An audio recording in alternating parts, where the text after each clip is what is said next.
So thank you very much for coming right before the spring break.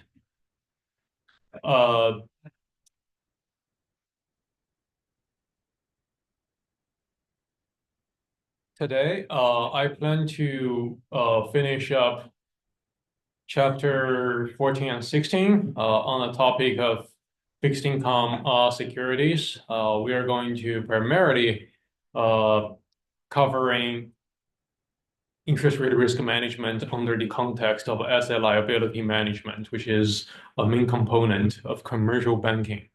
Okay. After that, we will spend rest of the lecture talking about a very important financial instrument that is option.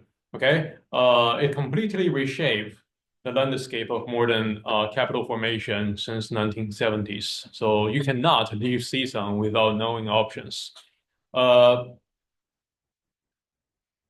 me see.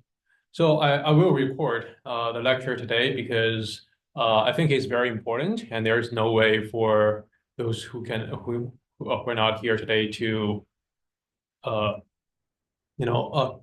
catch up everything on their own without looking at the lecture material. So yeah, just really want to help them out.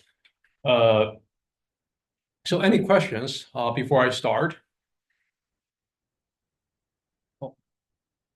I need to make sure I have the caption. Any questions? All right. So just a very brief recap of what we delivered last week on fixed income.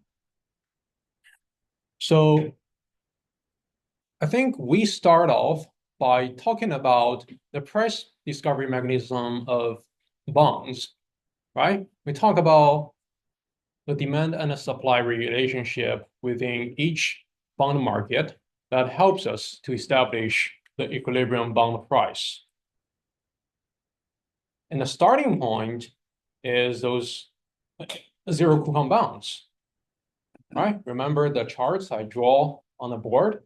You have a demand, you have a supply, now you have a bond price for each zero.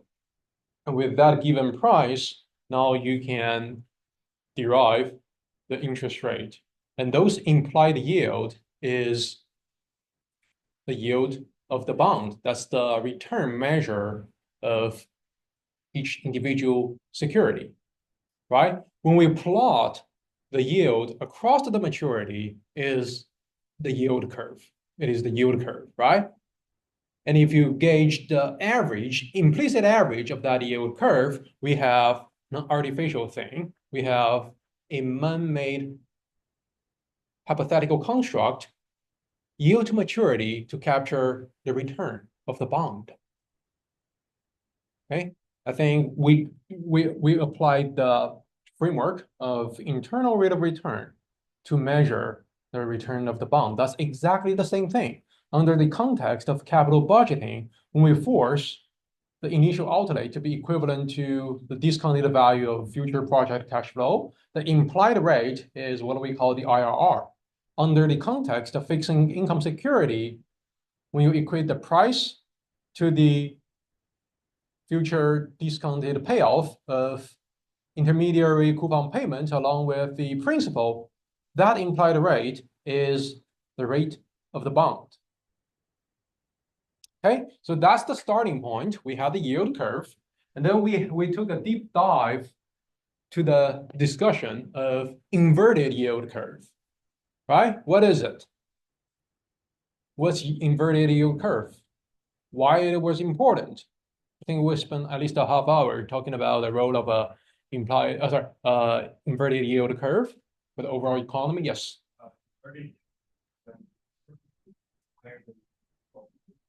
So what? Why that's something considered to be abnormal? Why? Because there's more uncertainty and more premium for the long term. Great. I think you're on the right track. So in general, the long-term yield, long-term bond is associated with long-term yield, right? So usually it's upward sloping, but in the economic downturn, when investors expect the economy is going to be, let's say, very bad, okay? We want to lock up the certainty. We want to lock up the high quality investment over the long term. So maybe within a very short period of window, the long-term bond demand is going up, right? So the price is going up. What happened to the long-term yield? Goes down. So the long-term yield is going down, and likewise, for the same logic, the short-term yield will be going up because no one even bothered to buy, right? So there's the inverted yield curve, and I think I showed you the graph that dictate the economic recession over the past 50 years. You can see it successfully predict every single economic recession, right? 1980 in negative territory, which means, sorry, by the way, just brief recap. Empirically, we use something called yield spread to dictate the inverted yield curve. So in the normal economic condition, this number is supposed to be positive, right? So once it enters a negative territory, it means that the curve is inverted, right? So negative followed by a recession, negative followed by a recession, negative followed by a recession, negative followed by a recession. 2008 financial crisis, recession. Now here, COVID, recession, negative, and 2025. Okay, I guess it's just a matter of fact that we didn't, format the gray area, and actually we are right in the recession. Okay, so it does have predictive power of the overall economy. It's pretty much aligned with something that we did not cover in your chapter 15, and that is the expectation hypothesis of the term structure of the yield. Okay, so it entails the expectation of bond investors toward the economy. All right, so it's very important. Make sure you go over my notes after class. And then we talk about another very important area in this entire field, and that is how do we measure the interest rate risk? Okay, now our preliminary attempt is just come up with something called percentage change of the bond price with respect to the changing yield, right? So if the yield is going up, the price will be going down, right? We agree upon that because there's an inverted relationship. Now, the issue is you cannot calculate the percentage change of the bond price until you observe the new price, right? So this measure really do not have any predictive power, or you cannot just, formally measure the interest rate risk. Okay, that's the limitation of this thing over here. And we also talk about two empirical facts of interest rate risk. One is the longer time to maturity is associated with higher percentage change of the bond price, and the lower coupon rate will gives you higher percentage change of the bond price. Why? Because of the weighting scheme, right? If it's a super long-term bond, if you think about the value of a bond, you have two money bags. One is the intermediary coupons, and the other is the principal.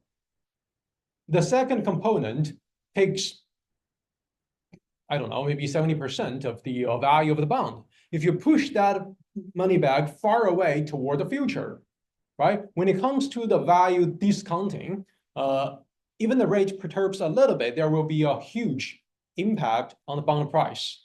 That's why we made the first argument. And the second argument is basically the same thing. Given everything else being equal, the lower the coupon rate, you essentially allocate more weights to the second money bag. right? You do need to understand that because this is the starting point of today's lecture. Any questions?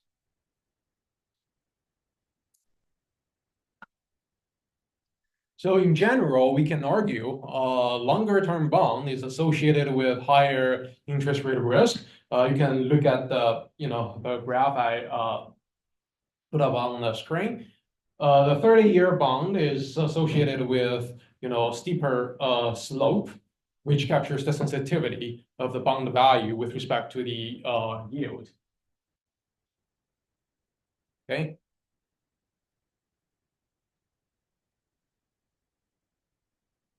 How about a zero coupon bond in terms of the magnitude of interest rate risk? This is about maturity. Now let's look at a coupon. Suppose you don't even have any coupons in the middle.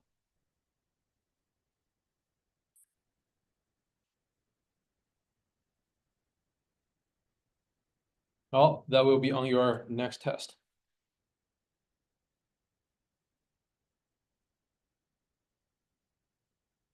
Okay. We also talk about the default risk, but that's more like conceptually. The general fact is that higher default risk is associated with higher yield. Okay, but that doesn't necessarily mean to be, investment in junk bonds. The fact is, the higher risk associated with the default will be likely produce higher return. Okay, we have the agency ratings from S&P and the what is that? Moody's. These are the standard rating classification of a default risk. Okay, so what are we going to do today is to formalize the notion of interest rate risk by talking about duration. Okay, so what is duration? It's a length of time.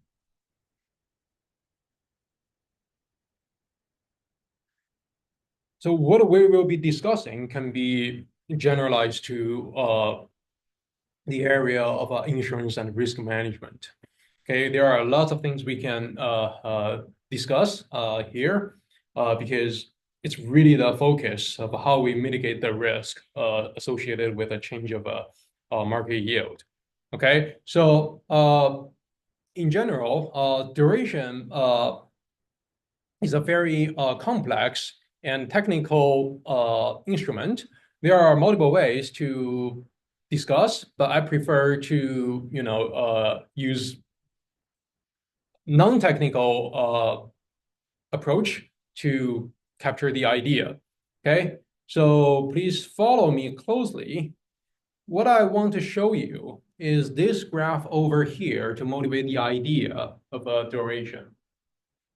Okay. Loosely speaking, we can think of a duration to be a passage of time that can capture how long it takes for the investors to plow back all the cash flows, considering time value of the money.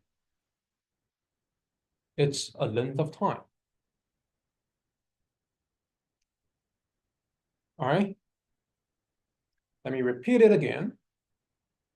It helps you to identify how long it takes for the investor to plow back all the cash flows associated with a bond, considering the time value of the money. Because we all know $1 today never equals $1 tomorrow. We cannot move the money across the timeline without considering the TVM. Okay? Okay. So think about this graph on the board. We are looking at the context of a zero coupon bond, which means that you only have one single cash flow taking place at the end of the maturity, and that is the principal, right? We do not have any intermediary coupons. Okay, so the question is, if we really want to balance this scale, where should we place that little triangle? What? Really? You only have one money bag. Oh, because you only have one principal over here, right? So how to I forgot about the weight of this scale, the bar, okay? How to, balance this scale?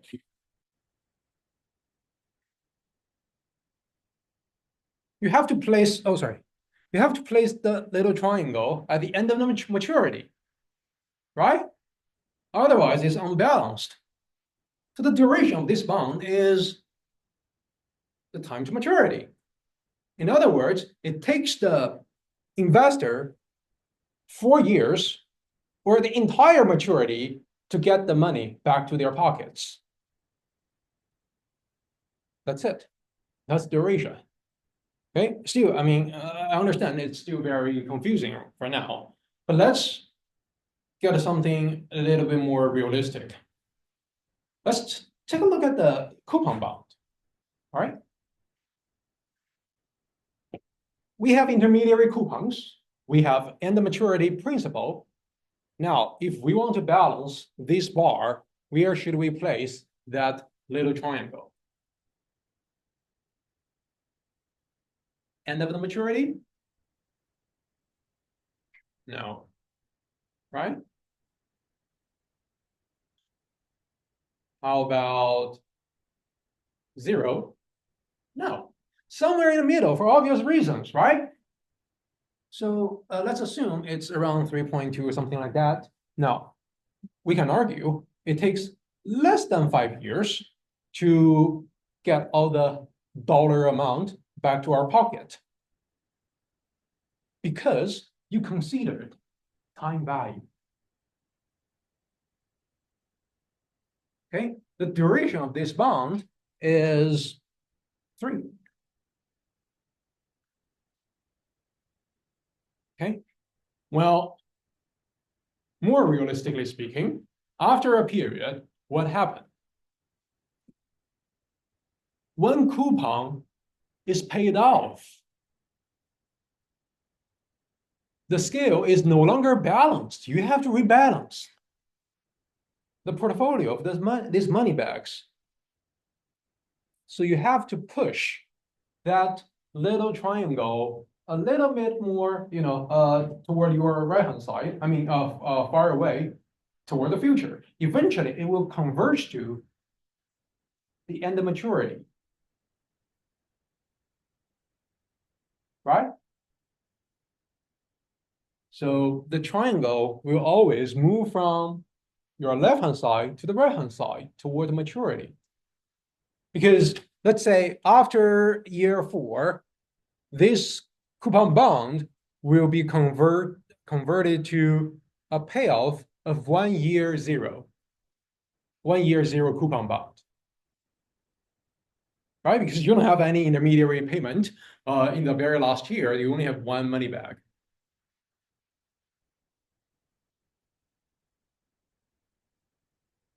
Right? So you have to dynamically adjust the position of the little triangle.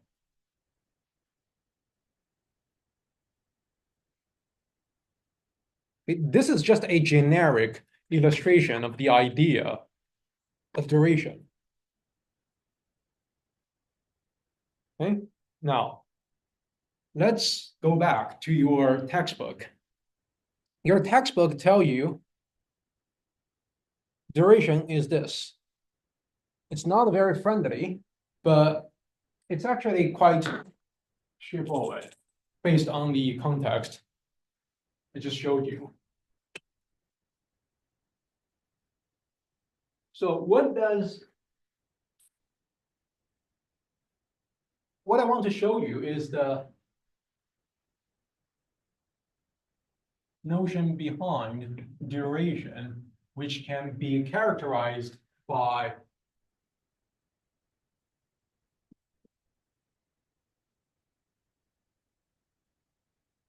this representation. It is nothing more than a weighted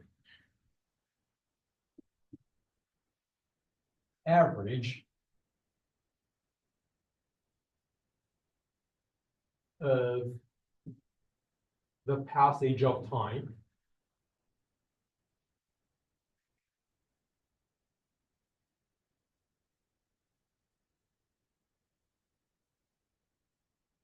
Okay, well, that doesn't help us a lot, but let's just break it down.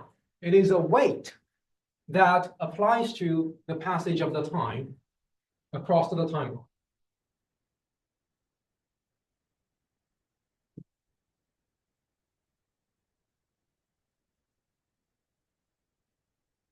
Okay, how to find out the weight? Well, it's the ratio of two things. On the numerator, you have the discounted cash flow of each money bag over the bond price. So let me write it over here. Is the present value or discounted value of each cash flow scaled by the bond price.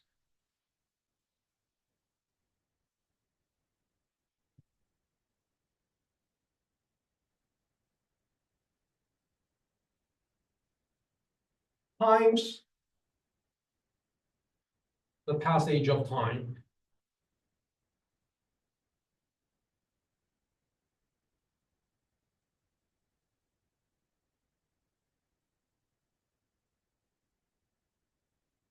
What does that mean? Basically, you want to sort out the bond value in the first place. Okay? And discount back each money back to the present and take the weight each period and apply those weights to the passage of time each period. You do that for year 1, year 2, year 3, sum them up. It gives you the length of time. If it's zero coupon bond, you don't even need to calculate. It's the time to maturity. That's exactly this, block of equations presented on my slide. This is the first way to interpret notion of a duration. For the second way to interpret duration, it requires calculus, which I do not plan to cover in this course. So basically, your textbook tells you duration is the first order derivative of the bond price with respect to the yield. Okay. So it mathematically converges to the passage of the time. They're measuring the same thing. So you can argue, let's say if the duration is 3 point something, so you can say 1% change of the bond yield leads to 3 point whatever percentage change of the bond price. That's the beautiful part. But to really, fully comprehend the idea behind the derivation, you have to look at the math behind the scene. I can post a couple of reading material after class if you are interested. But for now, you need to understand the story behind what I wrote on the board. To help you fully comprehend, I prepared a a file. I think on Canvas we have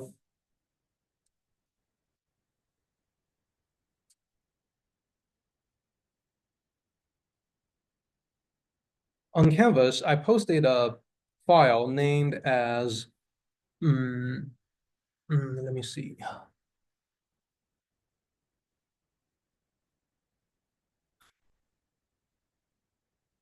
Oh, duration, an example. Okay, so basically, let's say if we want to evaluate the interest rate risk of a coupon bond on a semi-annual basis, where the coupon rate is 5%, it means that every period you got $50. Actually, 50 divided by 2, 25. Face value 1,000, that's the principal. So what we want to do to gauge the duration is to lay out the cash flows period by period. We have a timeline of 8, right? So every single period, we have a cash flow level of 25. That's the coupon determined by the coupon rate 5% divided by 2. And we want to discount back all the cash flow to the present. That gives you this part, the PV of each cash flow. For the last period, you have to adjust it by the principal as well, because end of the maturity, you have the principal.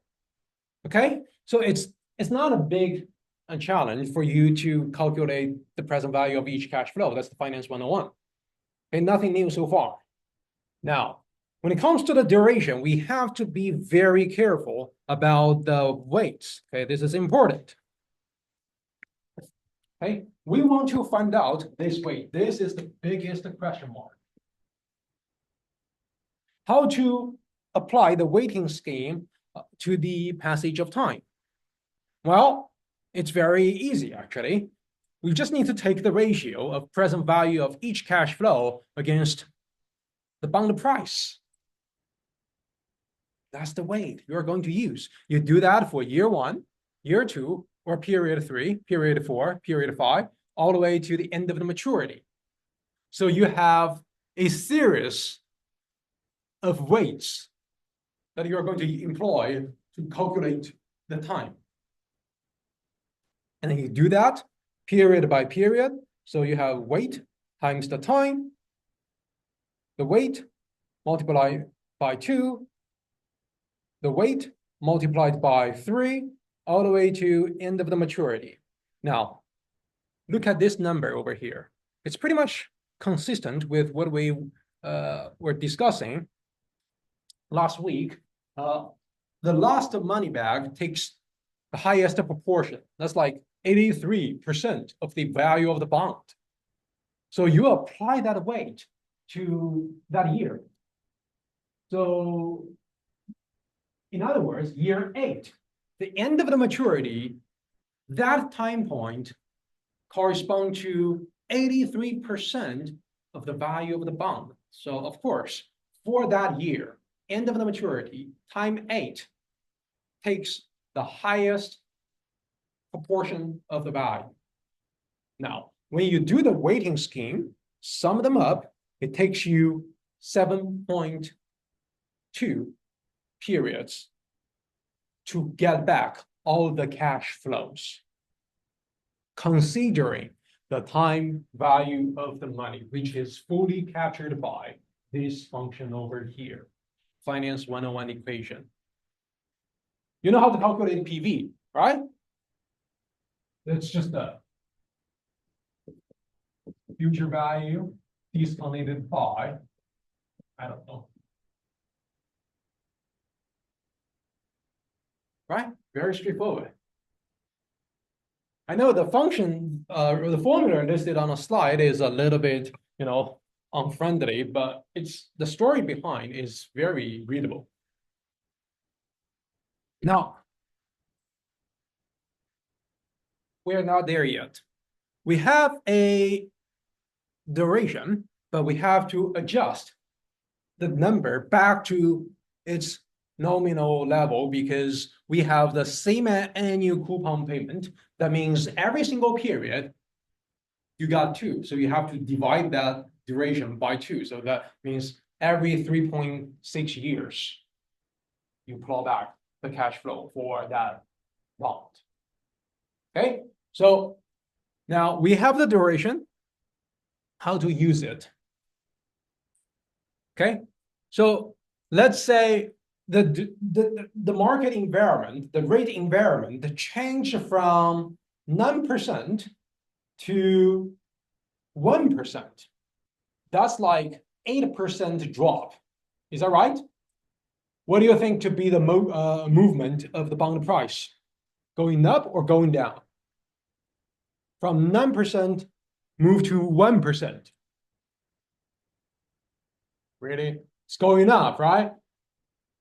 The yield is going up. Oh, sorry, going down. The price will be going up. So all you need to do is to approximate the price change by using the duration. So if the duration is 3%, then that means the price change magnitude will be that 3% times 8% change of the yield. So that's like 20 something. Right? Notice the difference. We no longer need to observe the actual bond price. That's a significant difference between the percentage change of the bond price. Okay? This is important because this single measure can be widely used to the area of risk management to mitigate the potential uncertainty associated with the yields. Okay, so in this course, I do not require you to fully perform the computation like this on your test, but at least you have to understand what is the duration, how to calculate. So still, I require you to do that, but I don't necessarily need to ask you, to get the duration number. Maybe I'll just ask you how to calculate the weight. All right, is the way I present it considered to be the right way to calculate the duration? Something like that. Okay, I haven't prepared the test, but this is something you need to, I would say it's just a kind of an incentive for you to fully understand the story behind the duration. Because if you don't understand this, you won't be able to, access the job family within the commercial banking and risk management. Okay, so let's take a deep dive on the case of Silicon Valley Bank. You heard about it? Where is it? Or where was it? Silicon Valley. All right. Now, we're talking about bonds, but now why we are talking about the Silicon Valley Bank. This is a perfect example of the failure of duration management. So can any one of you give me a brief idea of what happened to SVB? Now let's think about this as right in the middle of your interview. Suddenly your recruiter asks you, have you heard about SVB? Can we derive any implication of the story behind the SVB collapse? Now let's say you're looking for a position in commercial banking. I get you on the phone. And that's the first interview question.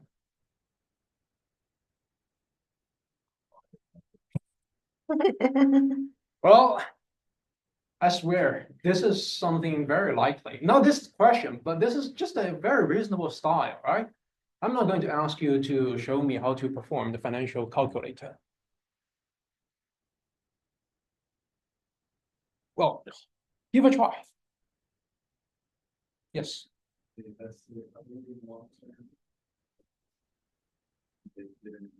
Who are they?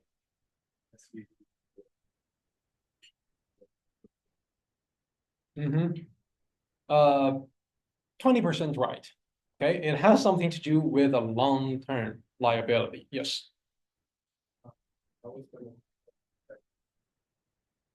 Because of the rising interest rate, the long-term bond got impact.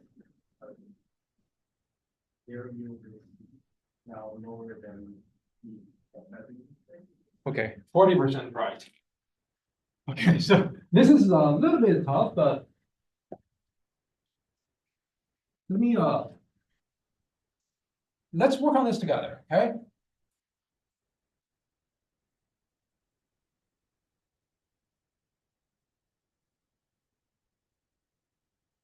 So I want to step back a little bit and invite you to look at something we mentioned in before your first midterm, and that is the financial statement.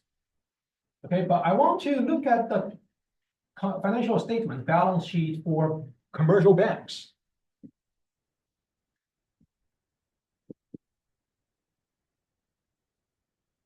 Now,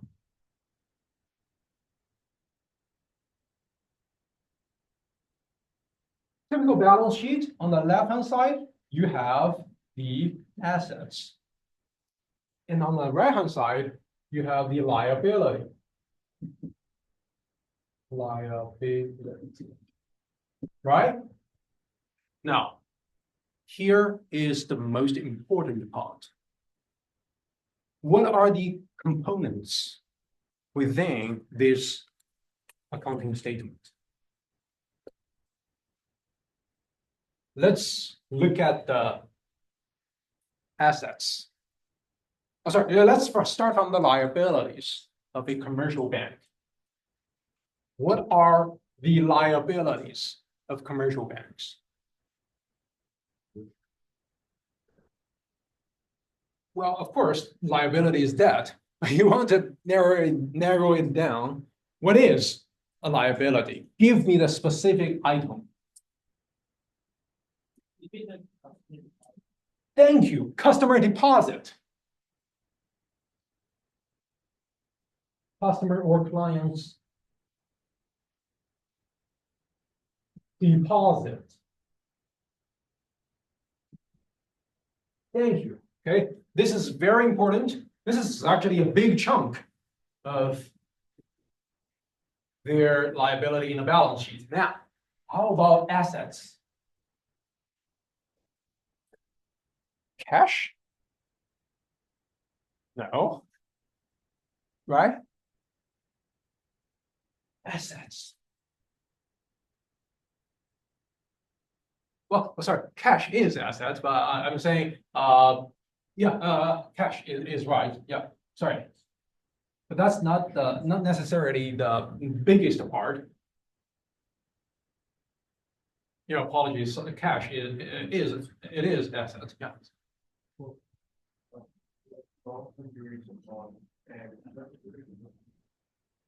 Thank you. Long-term bonds. Okay, but to be more specific, it's not necessarily. Oh, actually, no, it's not a bond. Okay, it's loan and mortgage. It's commercial loans.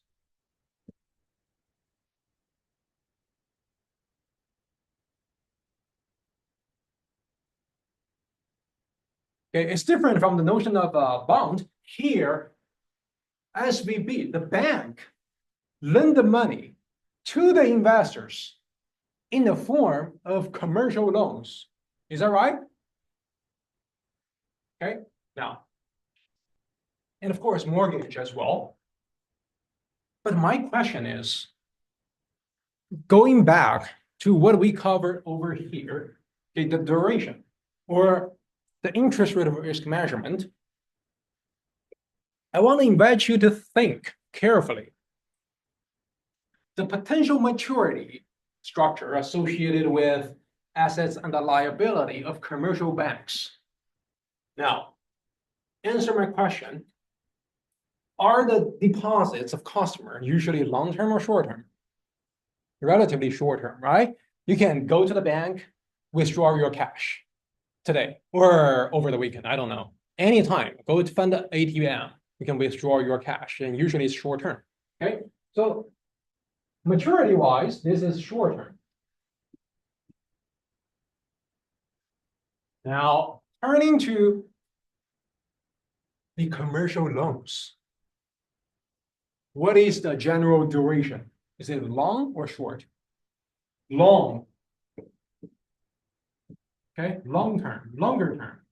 Okay, wow. Because again, we have to step back to our discussion of the equity securities, because we argue that from the valuation perspective, when it comes to the valuation of every security, we can think of a company to be a collection of valuable investment ideas. And to implement those ideas, companies need to finance their project through, some form of a long-term capital raising, right? Remember the earnings model? We can think of each one of them can be decomposed into a series of NPV projects. And those are long-term. right? The drug company is a great example. The trial process, clinical trial for the innovation of vaccines takes time. You cannot just get the COVID-19 vaccine in 2 months. It takes really a long time to get some tangible outcomes.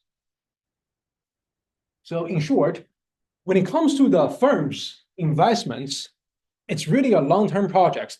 Now, think about the demographic of the clients of Silicon Valley Bank. What are they? Who are they?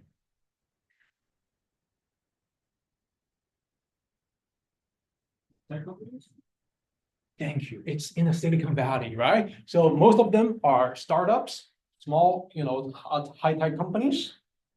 Okay? And those high-tech companies, especially small size, they are generally associated with lots of aggressive investment ideas, super long-term. They are very likely to engage very long-term commercial loans. Okay, now this is the turning point. Back in 2023, the overall market environment is subject to the hiking yield. The yield of 2023 was all the way up before March, I think. Right? So given what we learned last week, there is the inverse relationship between the yield and the interest rate related, financial instruments. But more importantly, we argued that the longer the maturity, higher the percentage change of the bond price with respect to the changing yield, right? So essentially, the value of the assets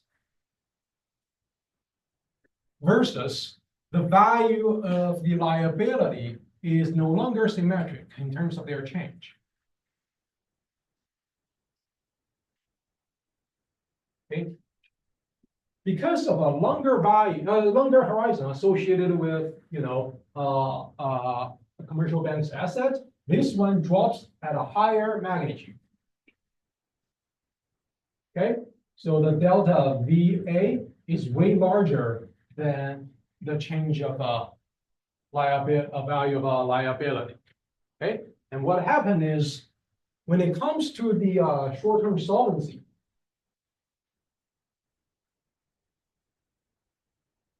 value of asset less than value of liability is less than 0 because of the rising interest rate. Okay? So there is a natural gap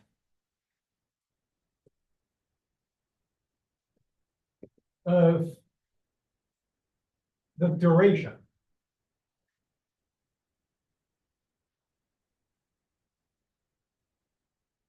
of asset and the liability in commercial banking. And this gap between the asset and the liability duration induce the exposure to the interest rate risk.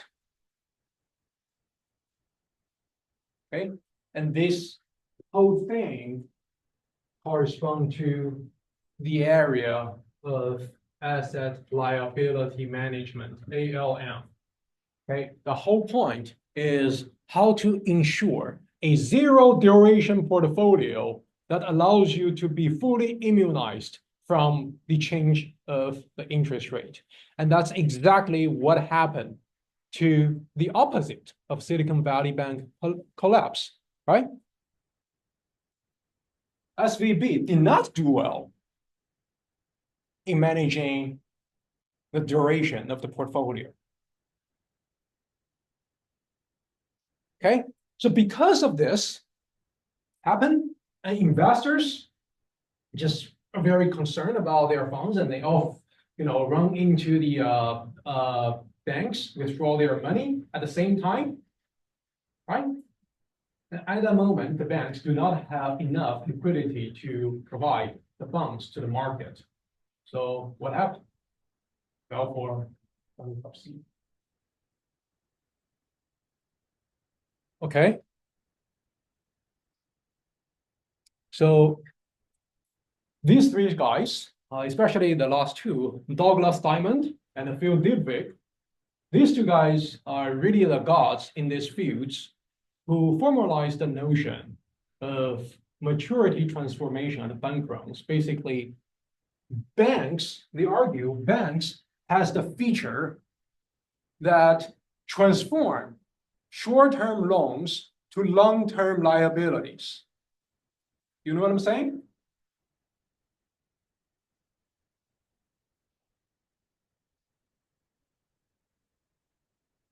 To finance these long-term loans, banks need to get the deposits, right? Otherwise, there is no funds for them to run the company, run the banks, run the institution.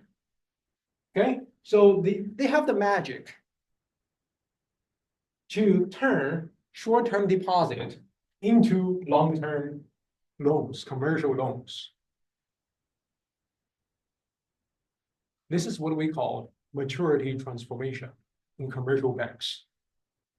Okay, you can check out the link posted on the slide. It's a very, because of this, they won the Nobel Prize back in 1980s. Yeah, and that's why we argue banks, they are liquidity providers because they provide funds, provide the dollars to the market for investors to access, to raise capital, to borrow through the lending process. But in the meantime, they are very fragile. The Silicon Valley Bank is a perfect example.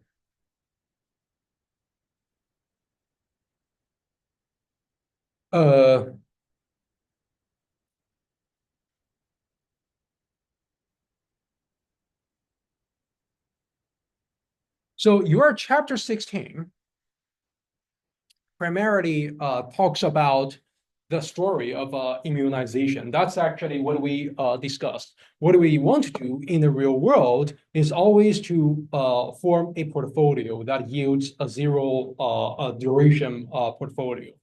And the challenge is the fact that as time goes by, because you pay off the coupons, you have to dynamically adjust your composites within the portfolio to balance, to always ensure a zero duration. Okay, so that's why we actually have a standalone course. I forgot the course number, but it's fixed income analysis taught by Dr. Jane, who's my colleague. I think next semester you have the course offering. Yeah, if you're interested in that, definitely take that class. She will teach you how to work on the immunization. Let me see.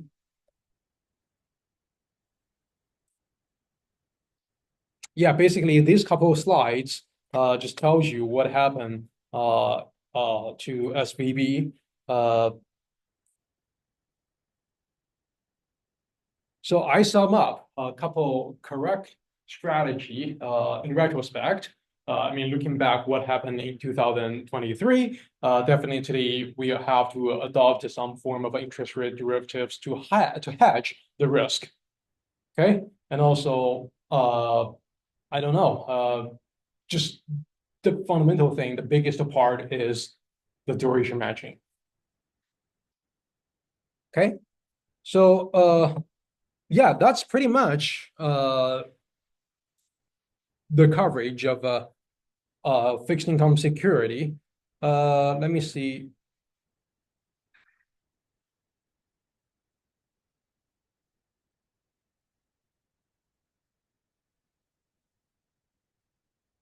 Okay, so I don't plan to let you to calculate this offsetting risk, but the essential idea for the very last piece in your chapter 16 is the two offsetting risks associated with fixed income security. So the idea is that when the interest rate is going up, what happened to the price is the fact that you have lower bond value, lower bond price, right? So it's going down. But in the meantime, you have higher, reinvestment opportunity. So these two risks always, work in two directions. Okay, but that's something you don't need to worry too much about it right now. I want to let you to, work on it on your test or homework. Let me see. I think there's one more thing. The duration, sorry, there's one more slide, convexity, which is not covered in this course. But in case you are wondering, last night in my Thursday session, one student asked me what is the modified duration. It is just a tiny adjustment of the typical duration you get from the weighting process we applied in our last discussion. So the modified duration is the duration scaled by 1 plus the yield, which is an adjustment of the curvature relationship of the dynamic between bond price and the risk. This is the typical price sensitivity of a bond price with respect to the yield. You can see there is a curvature relationship over here, and here is curved. It's not linear. So that modified duration adjusts the bottom and the tail of this curve. We call that convexity. Okay, so mathematically, it's actually easier. It's the second order derivative of the bond price with respect to the yield. I don't require you to do that, but in case you are wondering why I put up the slide over here, it's just for the completeness of the presentation of the topic. Okay, it's not required, but just wanted to let you know when we talk about the interest rate risk, we're talking about the duration and the convexity. Okay, any questions?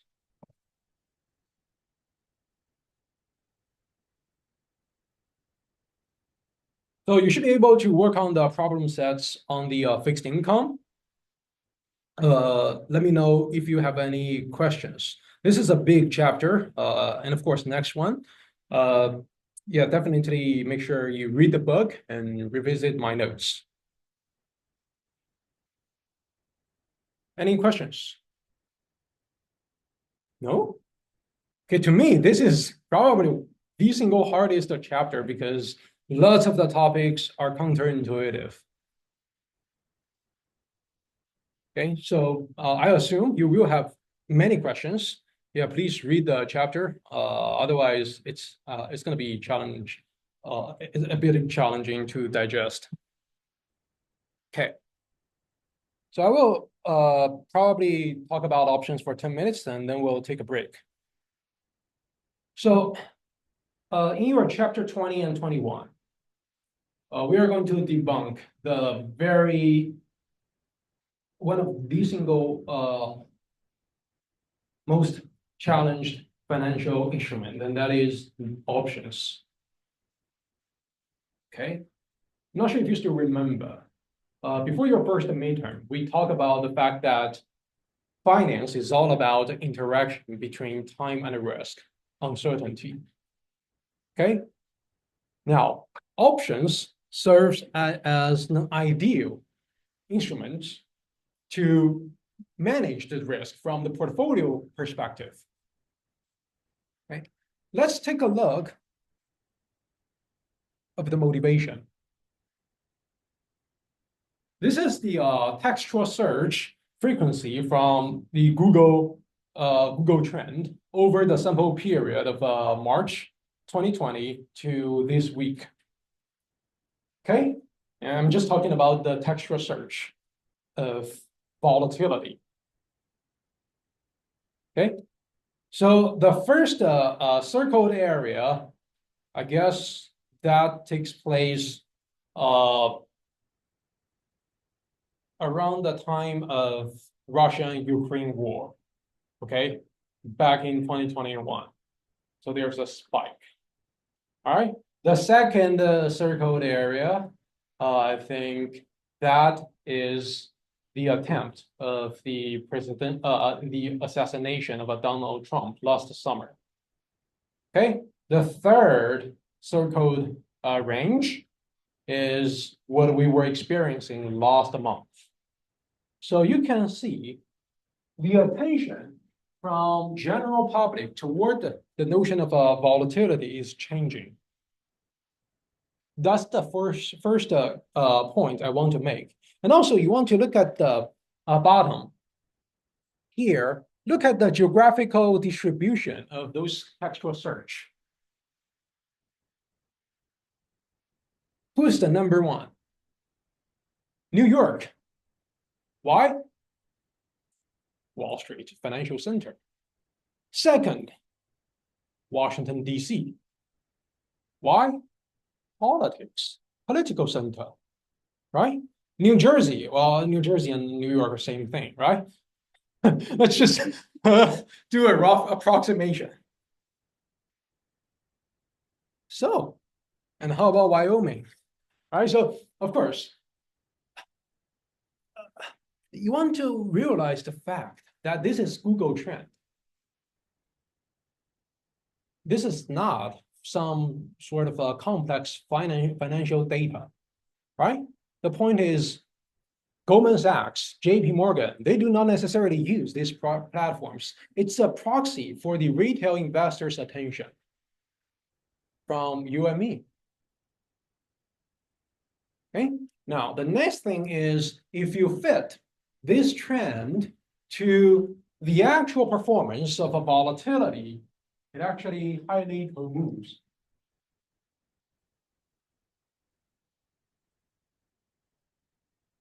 Okay. All right, that's just one fact I want to show you.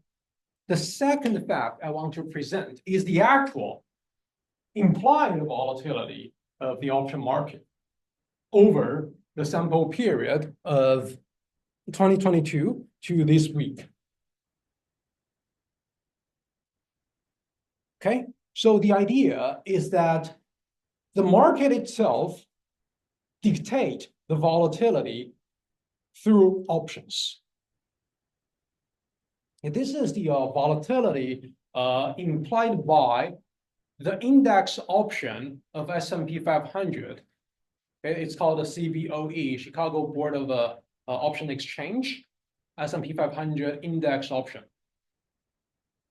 Okay, so it is a forward-looking measure of the dispersion of investors' belief on the S&P 500 performance. You can see it's highly volatile. The general level should be below 20, and you can check the current level of VIX. By the way, this is called VIX, implied volatility, VIX. Okay. So holding stocks expose you to unlimited risk, right? Your downside is unprotected, right? The stock price can go all the way down to zero. You have unlimited downside because of the volatility. All sorts of volatility. Now, options can help us to better understand the notion of a volatility. Okay, so here are, I'll come back to this slide later. Here are a couple arguments I want to lay out.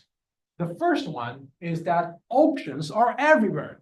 You can virtually think of anything you see in this universe to be the form of option. Everything, okay? The job choice, the career choice is an option. Your education is an option. A romantic relationship is an option. Anything can be priced in the option framework. The second argument is that options can help us to lower the risk from the portfolio management perspective. But in the meantime, if you are not using it properly, they are very risky because they are associated with substantial level of leverage.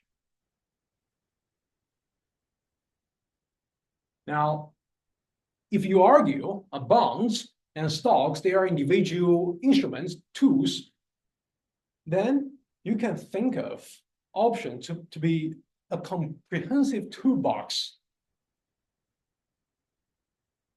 that allows you to replicate any forms of payoffs you can think of any payoffs. Okay. Most important thing is that options give us a completely new analytical paradigm for valuation, not just for investment, and it can be applied to corporate finance, governance, I don't know, real estate pricing, housing, personal finance, and many others. This is important because this is the turning point that you're going to open up a new world about the business, finance, and virtually any decisions you're engaging. Okay, and I think last night I had a private conversation with one of my students on Thursday session. She asked me why I want to choose the career of being faculty, being a professor, right? Instead of going to the industry. And I think from the options perspective, it's very straightforward. I would argue my job is a call option. Because one thing that is valuable in working in academia is the fact that the tenure structure, you heard about it? Tenure. Yeah, so it's a form of a security that is unique to the education industry, which means that whoever work for full professors here, you have the freedom of intellectual freedom. Basically, no one can fire you, right? You have the job security. Your downside is protected. You have unlimited upside. You can do whatever you want. So that is one form of option. I can actually calculate the dollar amount of my entire job from the option perspective. I think that's a personal example in terms of how we apply the option valuation to the labor market. Your education is an option. It is your choice whether you're going to attend the lecture or, I don't know, stay at home. Enjoy the spring break. It is your choice. But that choice has a value. And it's nonlinear. It doesn't necessarily need to be symmetric. Okay, so this is just a starting point. Let's take a break and we'll come back and taking a deep dive in terms of the components of options.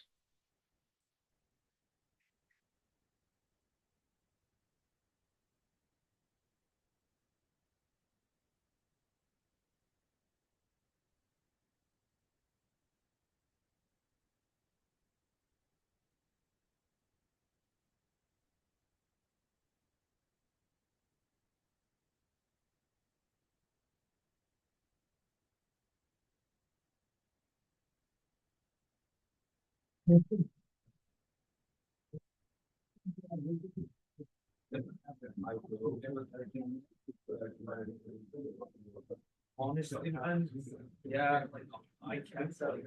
I can't sell.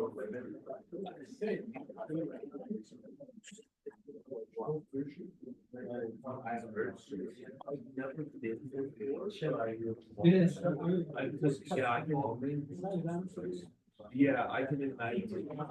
Why the opposite skin is like lower around here, like as state, yeah, but so pyramid's good, but as state, like the last time we wanted to go to school, we were thinking of joining the for like once it's yeah.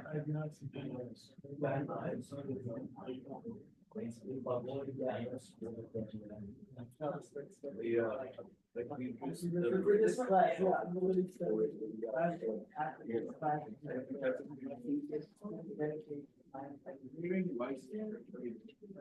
yeah. One of my friends, he lives in Colorado. He lives in Deep Sea with me. Yeah, he would like to come back with like a big, or something like that. And it was like split it with like so many of us, and it was like still like two of us were like Because tuners are massive. Yeah. So I think the best cutters.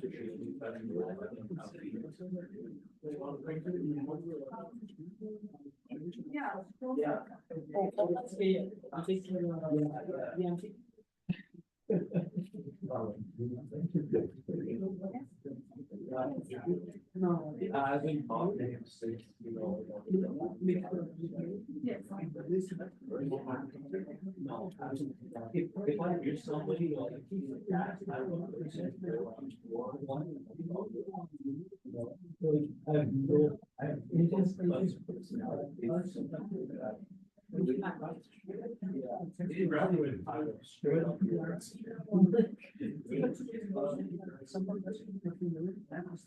Good for even that sense.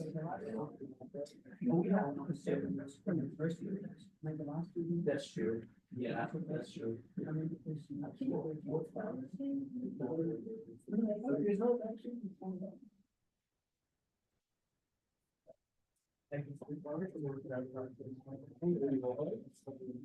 Oh.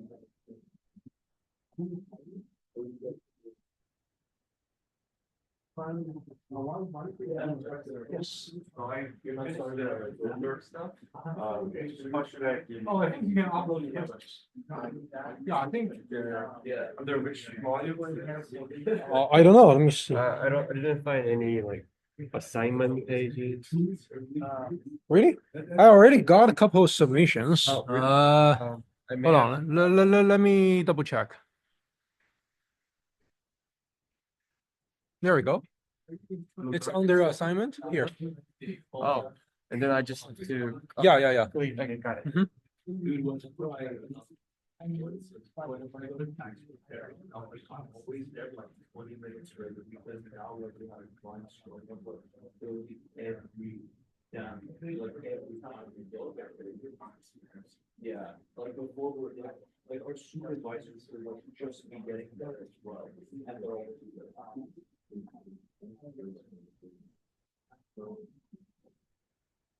Wait, because to open it.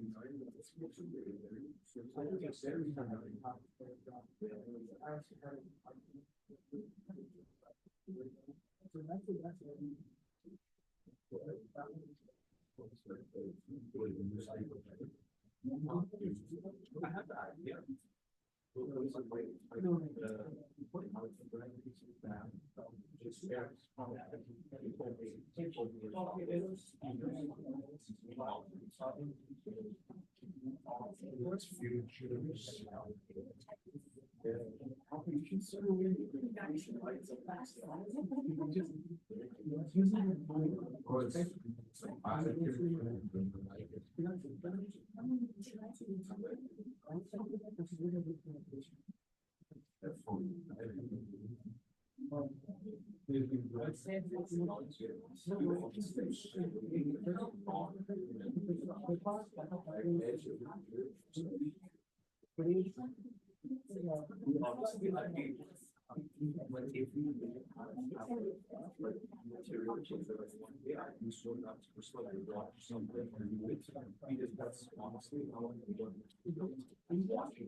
We haven't seen all either. I don't see it. But not necessarily. Be around like 7 a.m. and for the last 2 hours. Oh, like he can just the things where I got into this. My question was, I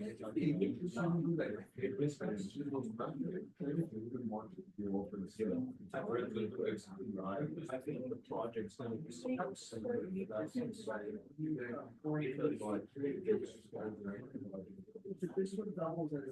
I mean, honestly, like all bits of skills and we can just like put together and keep it so much.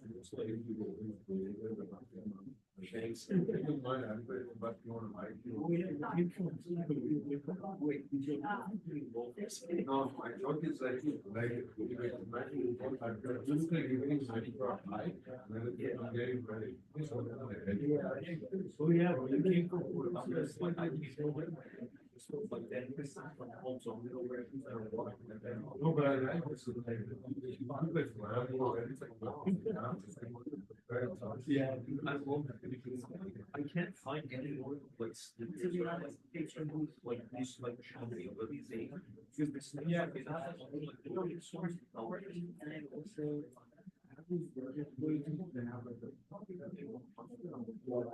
I have Tim's as well, it's just like what is it, something like. Okay. Well, I have to see it. Like this has. Oh,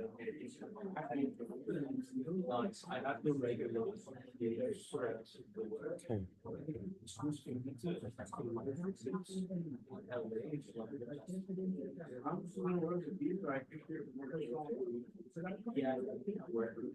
Yeah. I need to be more like my friends, you know, I'm one of those like out there for yeah, dude, like they'll like they'll have to go home like 3 outfits in the truck of their cars and say, "Hey, how do you guys do this?"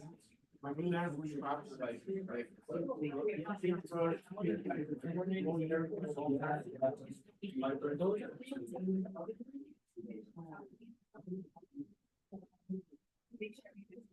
So how many of you are currently in the stock market?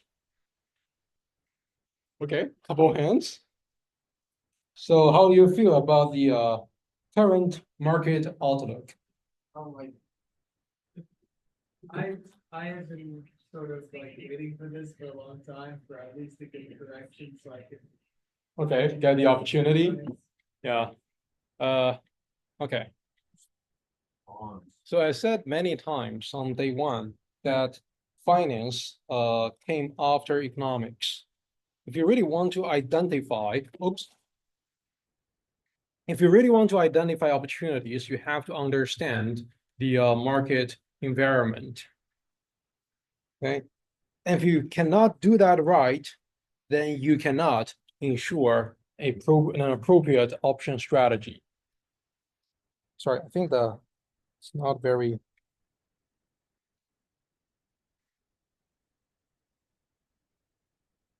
So the primary features of options can be sorted into 3 categories. First one is to generate income, I would say. It allows you to, actually generate a passive income. The second is speculation. Okay, but that's not the most important feature because I would say retail investors, you can hardly consistently speculate the opportunity. The third one is the most important because it allows you to hedge the potential risk to navigate through the uncertainty. Okay, so we can definitely apply options into these couple areas and listed over here. Okay, now it's just a general context. Let's jump into the details to decompose the structure of option payoffs. Okay, now what are options? They are nothing more than piece of papers entitles you the right, but not obligation to buy or sell certain underlying assets before certain pre-specified date at pre-specified price. Okay, mark it down. Options gives you the right, but not obligation to buy or sell certain underlying assets at or before the expiration date at pre-specified price. Okay, if you have the option to buy, that's call option. If you have the option to sell, that's put. That's it. Very clean.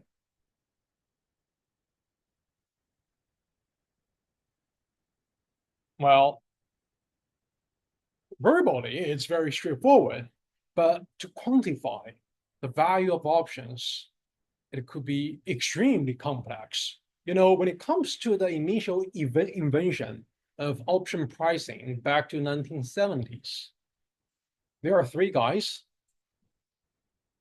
Robert Merton, Black Fisher, Marion Scholes. They actually borrow knowledge from physics using the heat equation to actually solve for the value of option indirectly. Okay, that notion was not very, acceptable back in the olden days. But with that invention, it completely changed the modern financial market. Now, there are multiple ways to deliver the topic of, options. Like I said, I try to deliver the topic in a non-technical way. On Canvas, I posted some very comprehensive readings. You can feel free to take a look. For now, let's look at the pricing structure of the cash flow structure of options. Okay, if you're looking at a call, you basically have the right to buy at pre-specified price. That pre-specified price is called strike price or exercise price. Okay, and that date on that piece of paper is termed as expiration date. Okay, so in this case, let's just call the strike let's term the strike price to be K, share price in this case S. So the difference of the two is S minus K. Okay, so the idea is that for virtually all the options, you have underlying assets. It could be option on stock, option on bonds, options on interest rate derivatives, options on real estate, options on real assets. There must be an underlying attached to the option. Okay, so now within our discussion, we want to focus on the stock options. Okay, so let me give you an example where the current market price of whatever stock you're looking at is at the level of 150. Okay, and you're concerned about, well, you are very optimistic about the stock performance, let's say. Okay, so you entered a contract that gives you the option to buy the share at the level of 200, okay, over next month, which means that within that month, you can exercise your options any point in time at the level of 200. Now, answer my question. If the current price is 155, are you going to buy the stock? Yes? No? No, right? Why? It doesn't make any sense for you to buy at 200, whereas the current price is only 155. Now, how about 250? Yes, because you can buy 250 at 200. There's a 50 difference, assuming there's zero entry cost. Yeah, assuming it's a free lunch, you can just capture that $50 gain, right? Now, how about put option? Let's say the current price again is 150 and you're concerned about the performance. Let's say you enter a put contract and the specified strike price is at a level of 120. Okay, it gives you the right to sell the share at the level of 120. Okay, now answer my question. If the share price moved to 160, are you going to sell the share at 120? No, right? So that's irrational. Well, how about something extreme happened, the share price was cut in half. It goes to, I don't know, 70. Are you going to sell at 120? Yes. Right? You protected your downside. Right? So that's just a general idea captured by these, I wouldn't call it equations. It's just a representation of the pricing structure of calls and puts. Now, be careful. Call essentially is the max of either 0 or the difference of a share and a strike. Right? Why there is a 0?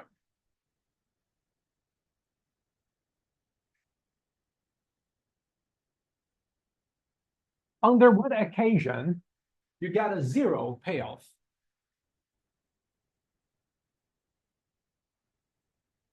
It happens only if the share price is less than the strike price for call.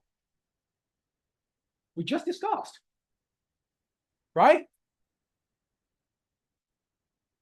If you don't believe so, we can work on some transactions between you and me. Right?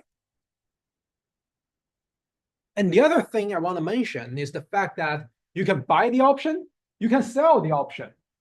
It's different from the stock market. The net supply of options is 0. The net supply of options is 0. It's completely different from stocks and bonds. Okay. All right.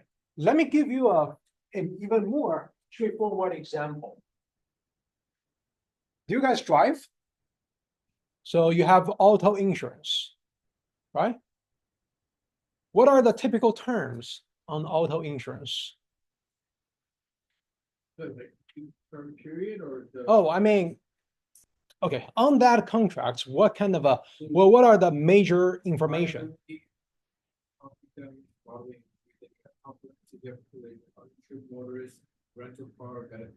Okay, thank you. All right, let me get some financial context for that auto insurance. Okay, so I'm going to argue you can think of all the options listed on the screen to be a form of insurance.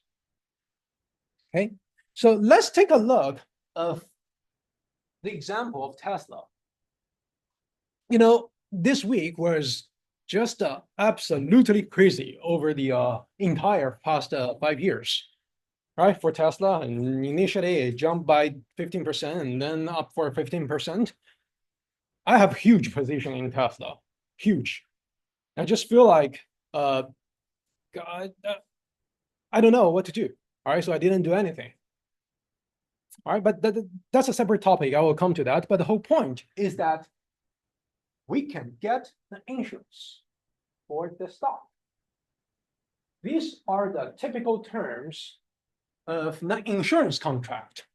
The first term is the asset you want to insure, right? Suppose you are looking at a Tesla price, which is traded at 250 on March, 2 days ago. I'm not sure about today.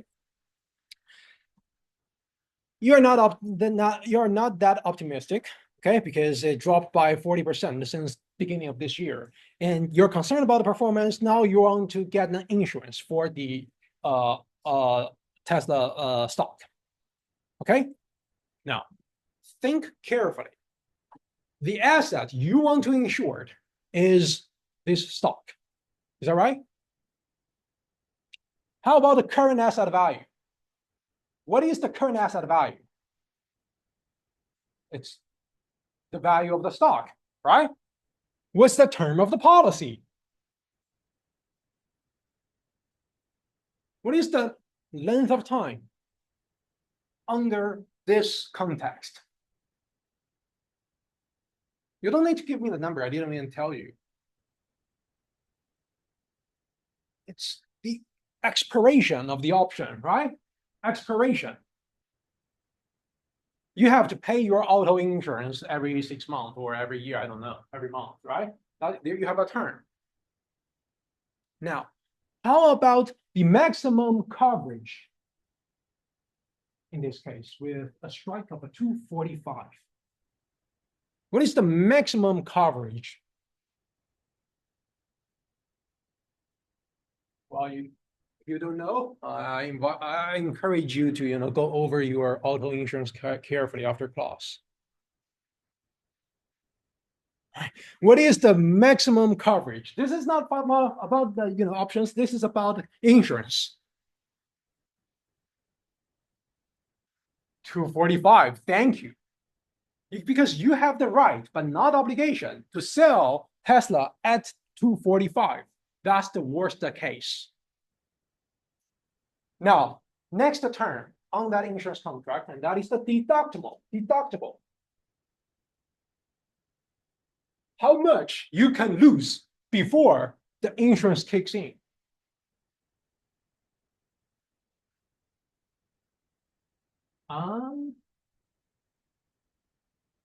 Well, no.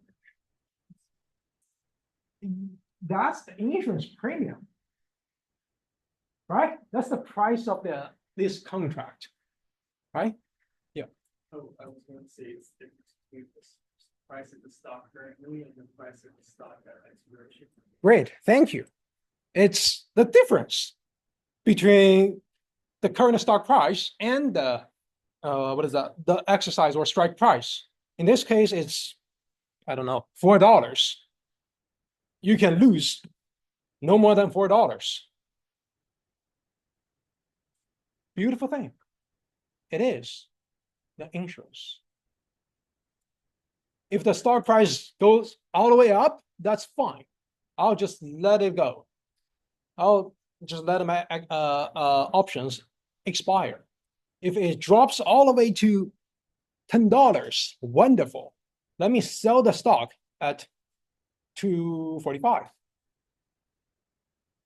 That's a great example of a put option from the insurance perspective. And even more powerful is the fact that you can convert a put option to a portfolios of option, stock, bonds, and a combination of all of them. We'll talk about something called put call parity that allows you to link everything we learned together. Now, step back a little bit. There are a couple of distinctions between auto insurance and the put option. Okay, so of course, you cannot trade your auto insurance. You cannot just say, okay, let me transfer my auto insurance to yours and whoever, I don't know. It's not marketable. There is no marketability. And you cannot early exercise your auto insurance, right? You cannot just say, okay, let's just collect the insurance by bumping into another vehicle, and just that's not the case. Whereas for options, you can do that.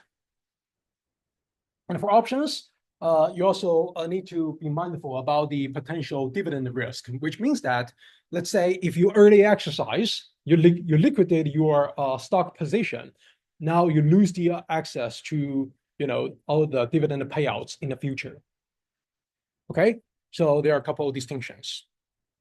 Questions?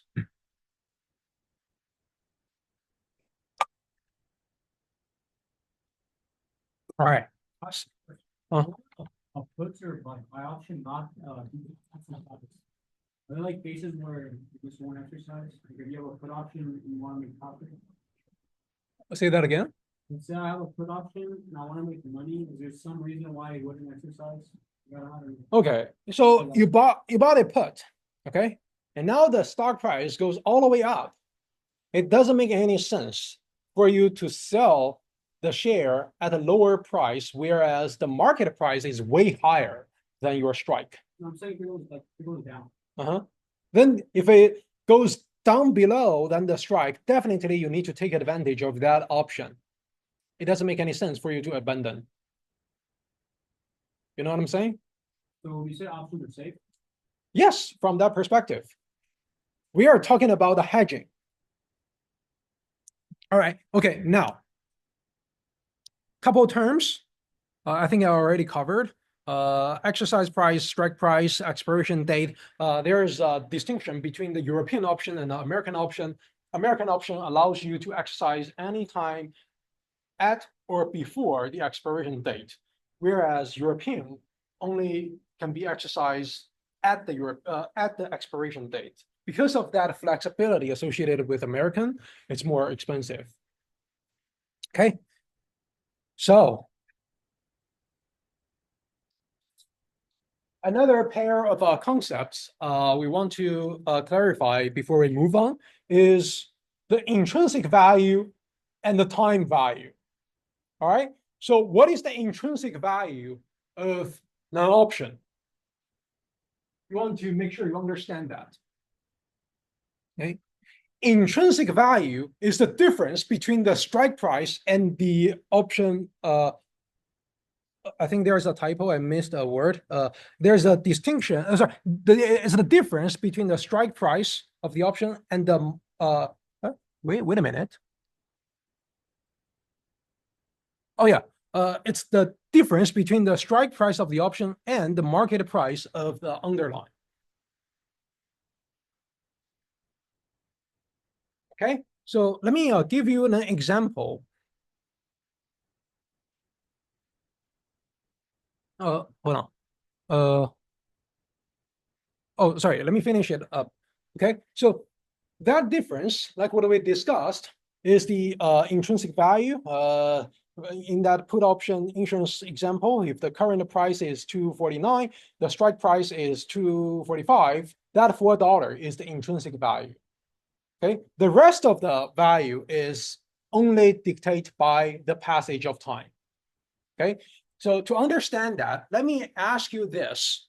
I'm going to give you an option to buy Tesla at the level of 250. Okay, but the decision window is just 5 seconds. What's going to be the value of that option? It could be, but as long as you are able to open up your broker and place the order within 5 seconds, let's do it even more, extreme, just in 1 second. That's going to be your expiration decision window. So no, it's worthless. And how about, let's say, 2 quarters, 6 month option? It could be very valuable, actually very expensive. Okay, so the extrinsic value only dictates by the passage of time. The intrinsic value is captured by the level of strike and the market price. Okay, so for now, I haven't touched the implied volatility because this is something a little bit more advanced. I will cover that later. So the idea is that options value is largely driven by the likelihood of the change of price, which is associated with volatility. Okay, so the stock return is supposed to be randomly distributed. Okay, this is what it's supposed to be. Now, let's say we do not have any dispersion or standard deviation of the distribution of a return. And that distribution captures the belief of investors for the option market. All right. So let's say if we do not have any volatility, your distribution will be like this. Okay, there's no value at all. There's no chance for you to hit that call strike. Right? Assuming it's a certain world, we do not have any possibility for the stock price to move by a cent. Even though you have like 1,000 shares of Tesla options, I don't care. Because I know for sure this is the return. The distribution is fixed. It's a straight line, or it's a dot. Okay?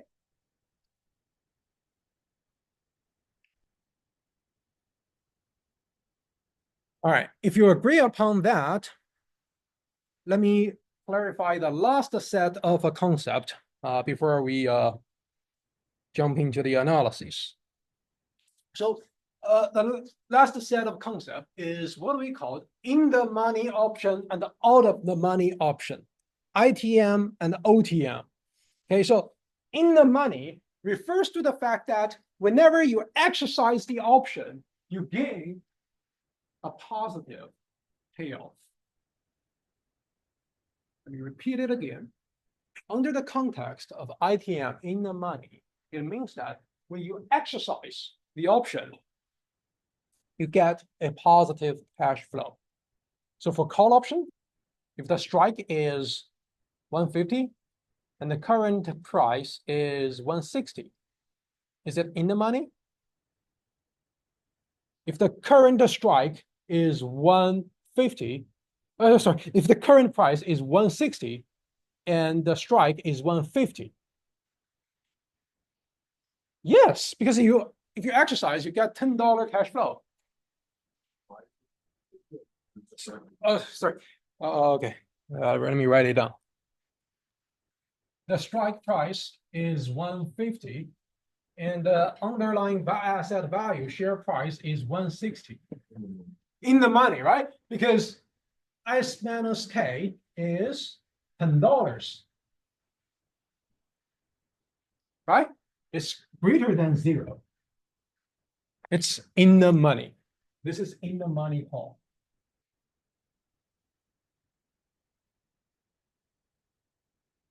Okay. If the share price is, let's say, 140, it's out of money.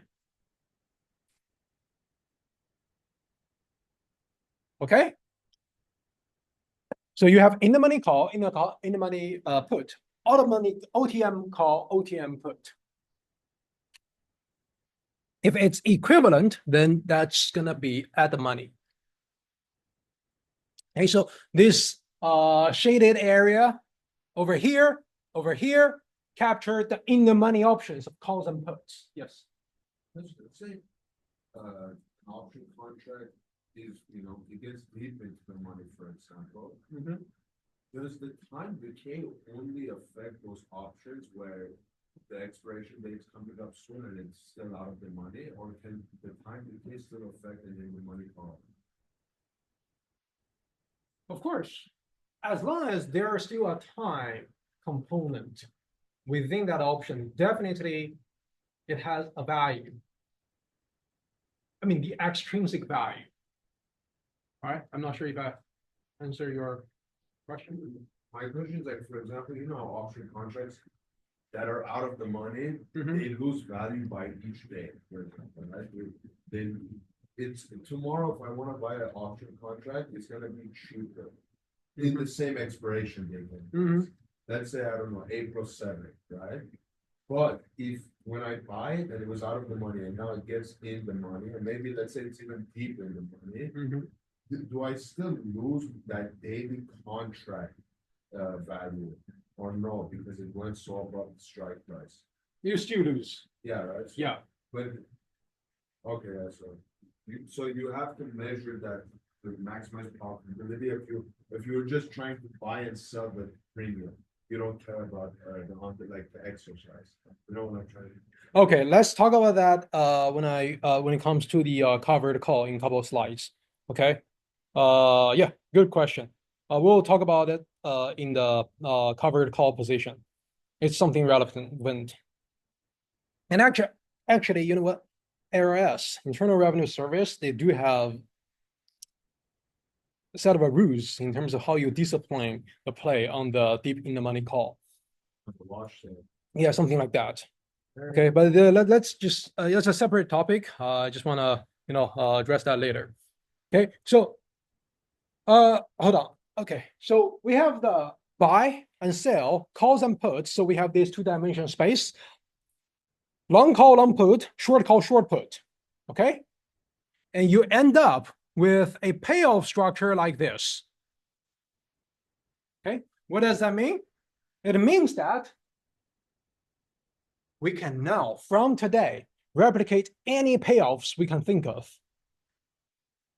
Okay, so let's take a look at this long call. It means that at the level of a $40 strike, you have this non-linear dynamic, right?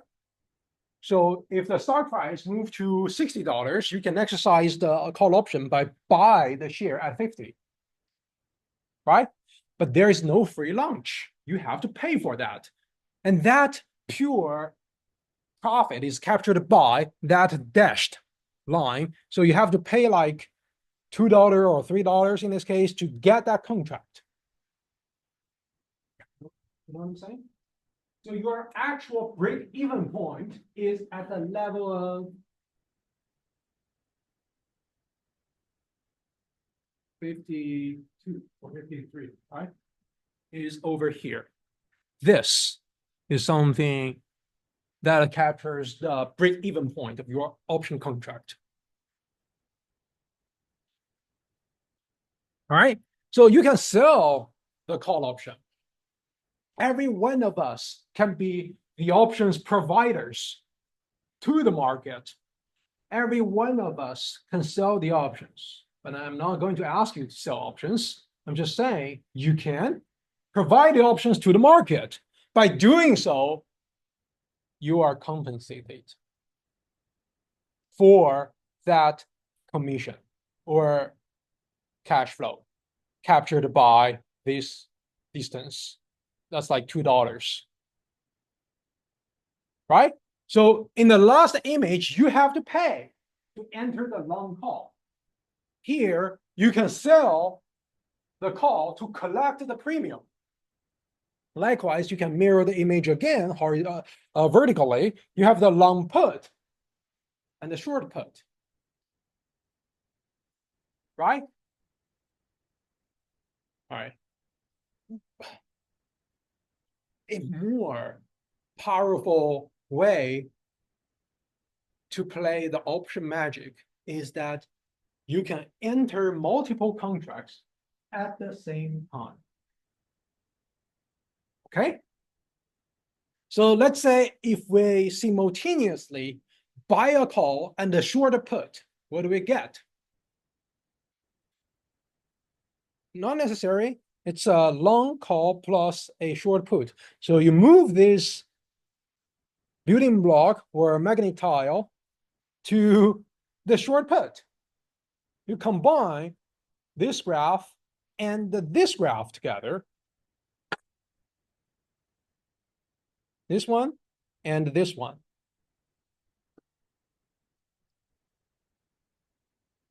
You got a stock without actually owning a stock. This is a synthetic share, right? That's what I mean by replication of the payoffs of financial instruments. Beautiful thing.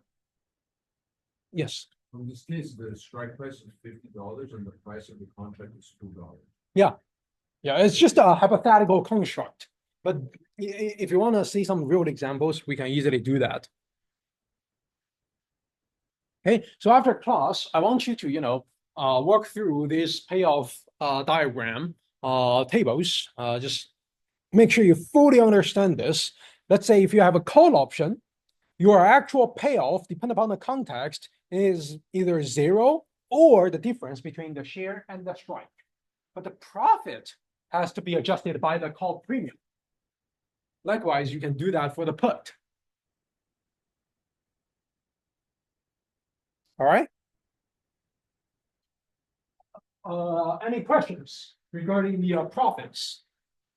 It's nothing close to, I mean, it's not even math. It's just a language that characterizes the payoff structures. Okay. Now, I know some of you might be very exciting about the option strategies. So suppose we have a stock. All right. We hold a long stock, long position. Now, simultaneously, we sold a call option against your long position. All right. Why we are going to do that? And okay, but before I answer that question, I want to ask you, when you hold the stock, what is your expectation? What is your hope of the stock price? Go up, right? Anyone want the stock price to go down? No. But when you buy a call option, what is your expectation and hope? Up as well. And if you sell the stock, you want the stock price to go down. If you sell the call option, you want the share price to go down. But now, why you want to buy the stock and the short call against it?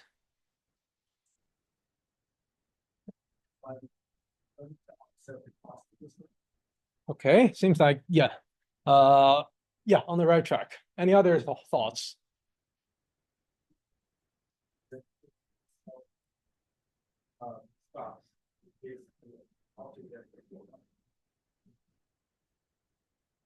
I don't understand the second part. Why I can always sell the stocks to what?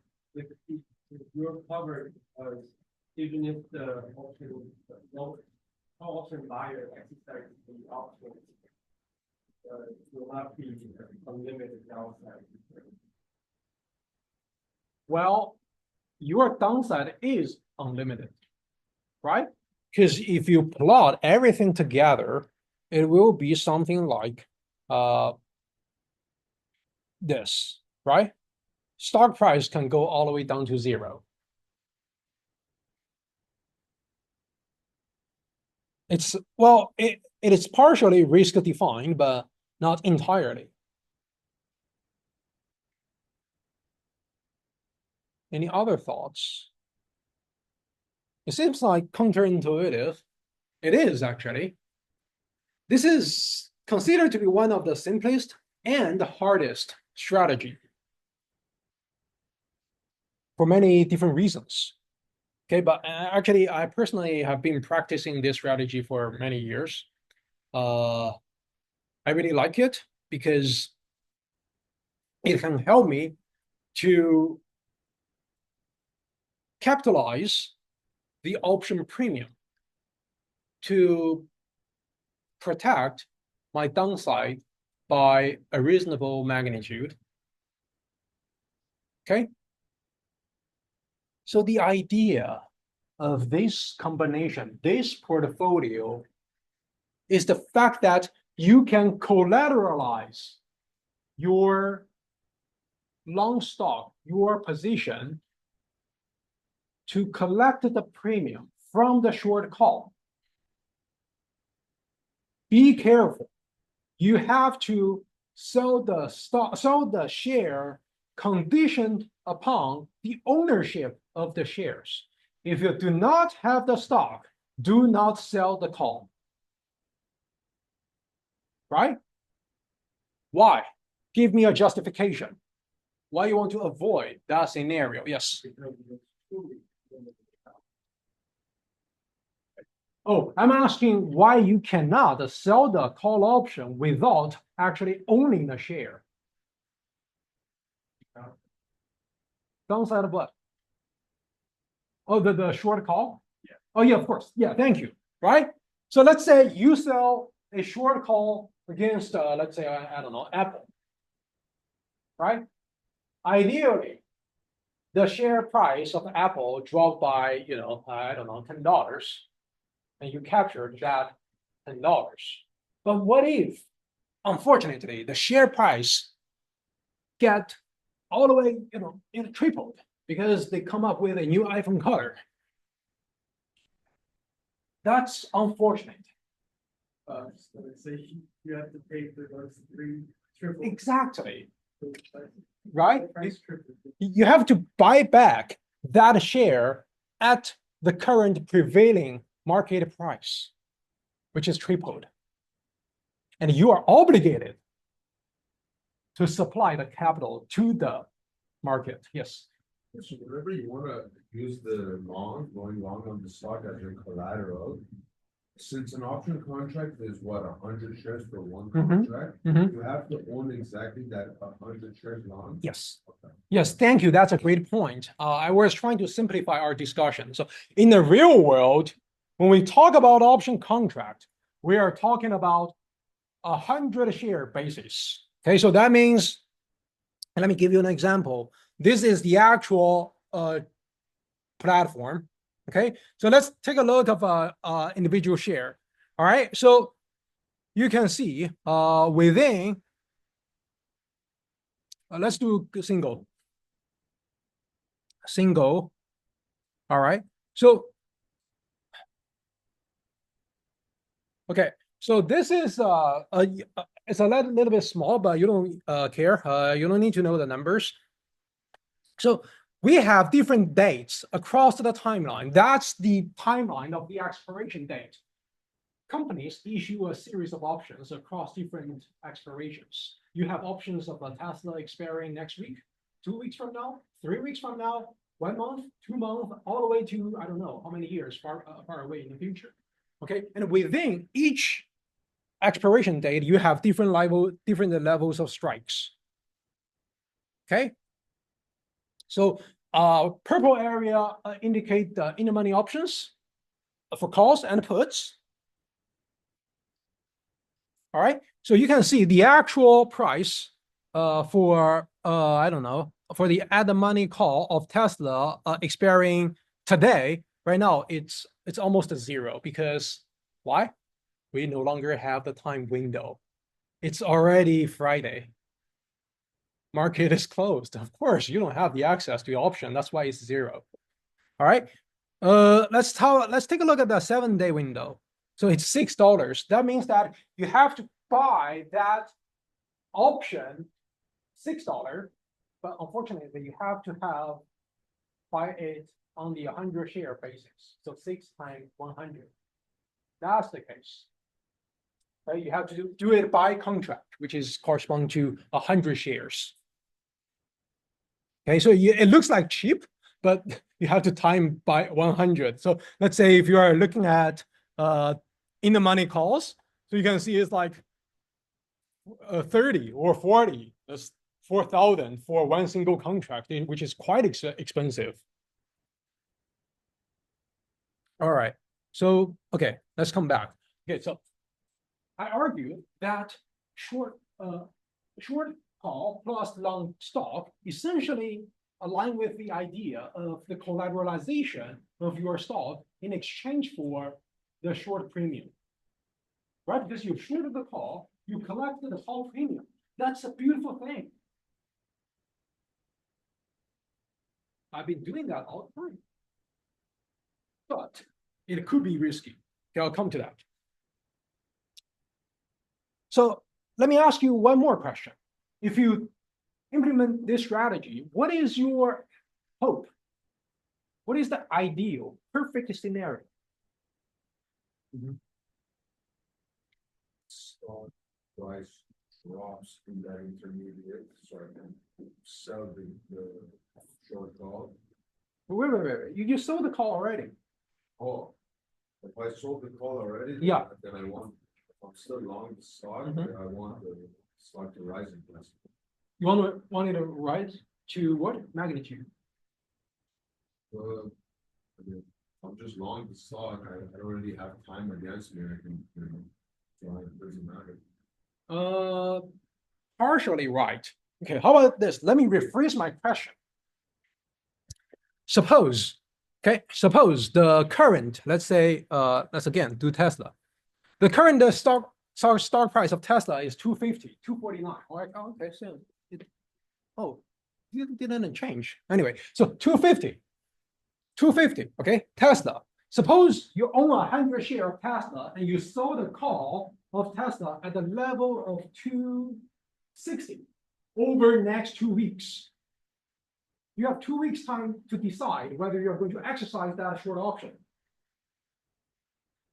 Sorry, whether you are going to, make the decision for this position, close or not. And what is your hope? You want the stock price to go all the way up down or stay? Yes. If you wanted to go up to like 259, it's right here at a price, we could still make that long-term shares. So just right below that strike price. Perfect, right? So what happened will be the options will be expired. You are now no longer obligated to provide the shares to the market. This is important. Let me repeat it again. If the share price is just right below or below the strike, for short positions, you are no longer obligated to provide the shares. So you want, I mean, some of investors really want the share price just drop a little bit or stay right below the strike price so that their shares won't be touched. Now, what if the share price suddenly jump all the way to 300? What's going to happen? Exactly. Thank you. Unfortunately, if you sold the call and the share price of Tesla jump all the way to 300 next 2 weeks, you are obligated to liquidate your position.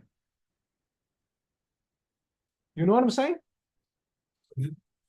This is called assignment risk. Your textbook didn't use that term, but you can find that term in virtually all the brokerage. Assignment risk means that whenever you enter a short call position, you are obligated to provide the share to the market through the option clearing house, OCC.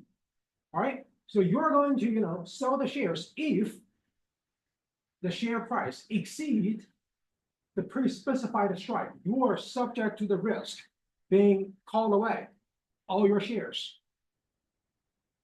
That's the downside. You are subject to the assignment risk. But on the upside, you partially protect your downside by collecting the short call premium. You know what I'm saying? Because, well, you're collateralizing your ownership. Yes.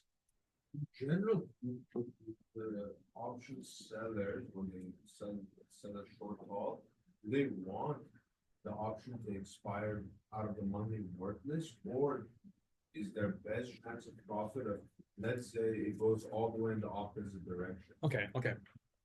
Okay, let's look at this. Good point. So once we sell the call, all right, should we have our finger crossed that, okay, please do not touch my stock, and let's just hope the stock price stay right below the strike. Okay, that's one philosophy. We call it a stock ownership philosophy. Okay, I personally do not advise you to do that because you cannot sleep well. All right, whenever stock price rise by 10%, you will feel like this is disastrous. Why am I going to sell the call? This is just actually, this is what I was experiencing last year. Seriously. Okay. So the other alternative mentality is what I term as total return philosophy. So it means that whenever you enter the position, you should be fully ready for the liquidation of your position. You should be ready to sell all the shares of the stock. Okay, so in other words, when you sell this call, your return is fixed, right? Because that call premium is pre-specified. You know at what level you're going to be break even. That's the whole point of covered call. Okay. Another alternative strategy is that if it's in the money, okay, you can buy the short call, close the option, and sell another call at a higher, at a longer expiration window. We can extend the duration of that short call. You can roll it. Every single time you roll the option, you collect the credit. Yes. You say about Yeah, rolling up or rolling down. It depends, right? Depends upon your expectation. But yeah, this is one way to do that. But the downside is you are subject to a huge tax payment.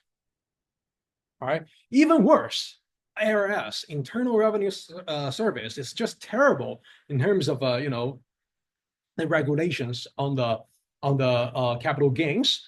By selling options, you are basically converting your long-term capital gain to short-term. So your tax bracket will be higher, which is very, annoying. You can check the very last page of my lecture notes. I have a table in terms of the wash sale, and IRS actually gives you a very standard rule in terms of whether your clock will be reset in terms of the holding horizon. Okay, so anyway, I think there is a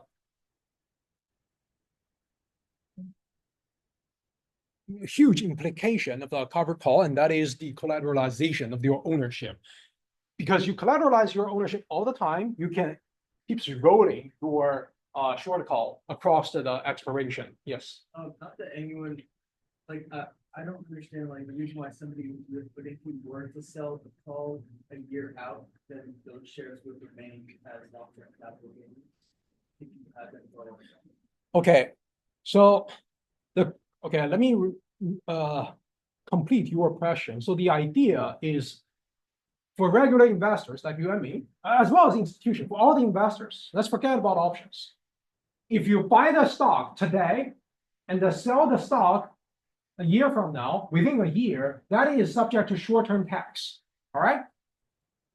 2 years from now will be long-term tax. Long-term tax rate will be lower. We call it a capital gain tax. It's like 15% or whatever percentage, relatively lower, actually much lower than short-term gain, which is 40%. Right? Short call means that whenever the moment you sell the option may reset your holding horizon. Let's say you already hold Amazon for like 3 years. Now, you sell, by the way, you have 100 shares of Amazon for 3 years and subject to a tax bracket of 15%. Now you sell the short call against your long position, and that holding horizon is reset from 0. So let's say you already profit for $20,000 subject to 15% tax rate. Now it's going to be 40%. That's something we need to be concerned about. Your textbook didn't cover that, but that's something you cannot ignore. This is the friction, market friction in the capital market. Okay? Any questions about covered call? All right. Let me show you one more thing. I'll wrap up the lecture. So this is what I've been doing over the past 6 or 9 months. The time period is from last June to this March. Okay. So ignore the very last line. This is the trading record of the options holdings over the past half year, I think. All right. So you can see what happened on July 10th is the fact that I entered 600 shares of short options of Tesla. Okay. But of course, I have a long stock. All right. Then 1 day later, I bought them back. So I think there was a mistake. I meant to, place the limit order. I remember in the market macrostructure chapter 3, we talk about limited order book, limited order types, right? So I rarely do market order, but somehow that one was a mistake. But anyway, so it is supposed to be, I think it's very high. It's like $16 or $18, which means I collected a premium of $18 times 100 times 600. Okay, so that's the premium I collect. And then 1 day later, I sold, I bought back that 600 shares of call option of Tesla at the level of 9. So I captured a $9 or $10 gain each share, right? On 1 day. Now, what happened is I sold another 600, bought it back, sold it another 600, buy back, sold 6, bought 6, sold 6, bought 6, sold 6, bought 6, keeps rolling. All right. So you can see sell high, buy low, sell high, buy low, sell high, buy low, sell high, buy low, sell high, buy low, sell high, sell low, buy high, which doesn't make any sense. All right. So you can see I actually collected lots of premiums over, I don't know. I don't even know the number, but it should be a big chunk of dollars. But look at this one. I sold at 30, and then I bought it back from at 80. Okay. Notice the date is December 11th. Okay. That's at the time where we have the post-election. You have a surge of a Tesla share price all the way to 480. At that moment, I just feel like I understand. So I'm teaching finance. Of course, I know it's sentiment driven. There's no fundamental to talk about. But the reason why I bought back is I was just too greedy. Okay. I just feel like my stocks are not touchable. I hold a share for such a long time. I really want to preserve the capital gain, but somehow the stock price jumped all the way to 480. This is something that I didn't expect. I just hope that in the future, the share price can go all the way to, I don't know, 1,000, 2,000. That was my hope. Okay. So the whole point is that whenever you play options, you have to manage your emotions and greed. We are human beings. We are imperfect. One single loss can erase your entire gain in the past. My return last year is 0. Seriously. All right. This year is a negative 30%. Okay. So I usually don't do this. Okay. Tesla, this one, the one I show you on the screen is very unusual. But that's why I put it up as a hold on. I call it a bad example. All right. So this is the opposite you want to learn.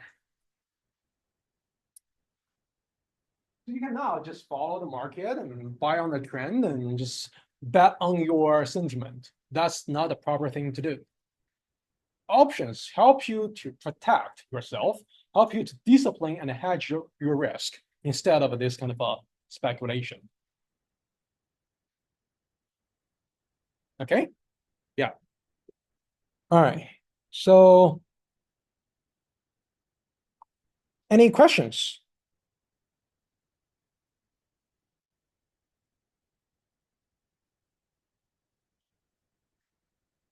Okay. So after class, I want you to read through my lecture notes. I covered quite a bit in terms of the important, well, this thing is very important.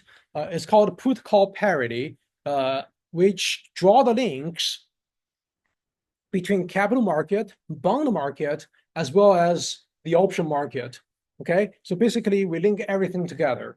And also make sure you read my notes on the topic of implied volatility and economic policy uncertainty. Okay, so these are very important measurements in terms of how we gauge the uncertainty centered around the option market. Okay, so yeah, that's all what I have for today. I think I posted the homework for options, but you're not ready yet. So you should be able to work on the homework assignment 2 weeks from now. Okay, any questions?